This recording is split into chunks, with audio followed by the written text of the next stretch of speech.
Ma, salamat ha. Simula pagkabata, ikaw na ang kasakasama. Gumagamot sa sugat ko sa tuwing nadadapa.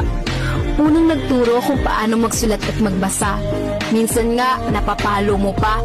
Ikaw rin ang unang nagturo sa akin kung paano maging mabuti sa kapwa. Mama, alam kong pagod ka na. Alam ko rin na minsan umiiyak ka dahil sa problema.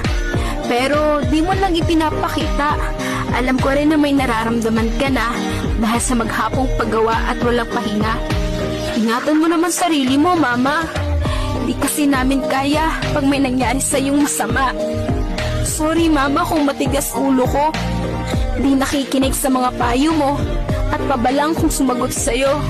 Minsan nagdadabog sa tuwing inuutusan mo. Pasensya ka na, Mama.